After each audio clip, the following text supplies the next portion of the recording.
between 1918 and 20, an estimate of 50 million people died. 1/3 of the entire world population was infected. It is believed to be the greatest pandemic the world has ever experienced, worse even than the medieval Black Death.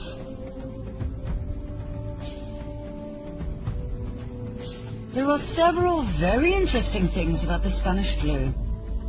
First of all, it didn't start in Spain. Secondly, it wasn't a flu. There's more, but let's start with these two, shall we? If it didn't start in Spain, then where did it? In the US. If it wasn't a flu virus, what was it? It was a bacteria that caused severe and in most cases lethal pneumonia.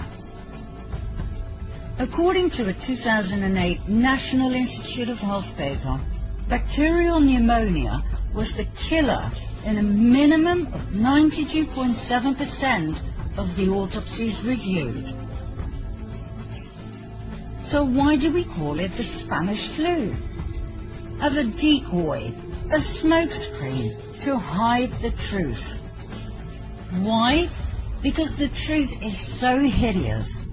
Most people prefer to hear a convenient lie. The first cases of bacterial pneumonia in 1918 trace back to a military base in Fort Riley, Kansas.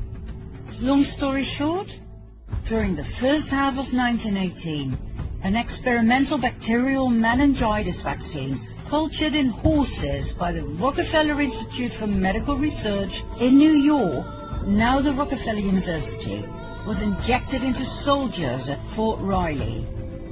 The so-called Spanish flu was a vaccine experiment gone horribly wrong. Well, that's what we, the people, would say. The cabal would refer to it differently. They would call it an experiment with the best outcome ever. Millions of American soldiers were vaccinated with this experimental serum. 2 million of them went overseas. They fought under poor sanitary conditions, so the bacteria spread like wildfire wherever they went.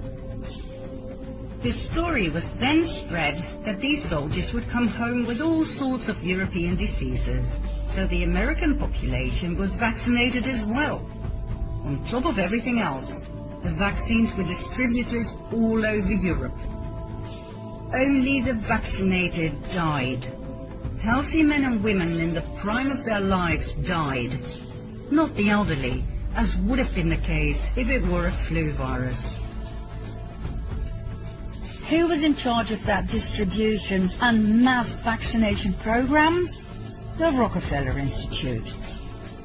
Who was the main scientist in charge? Dr. Frederick Gates. According to Gates, they injected random dosages of an experimental bacterial meningitis vaccine into soldiers. Those who survived became cloud adults, meaning they spread the bacteria to others, even the non-vaccinated. In modern COVID days, we would call it shedding. The vaccinated infecting the non-vaccinated.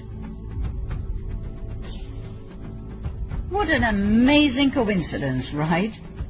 Frederick Gates then, Bill Gates now. Rockefeller Initiative then, Rockefeller Initiative now. Disease developed in Fort Riley, US then.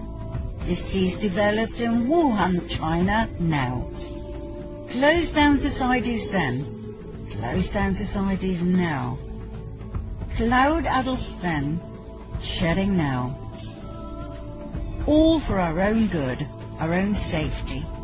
Back then. And now.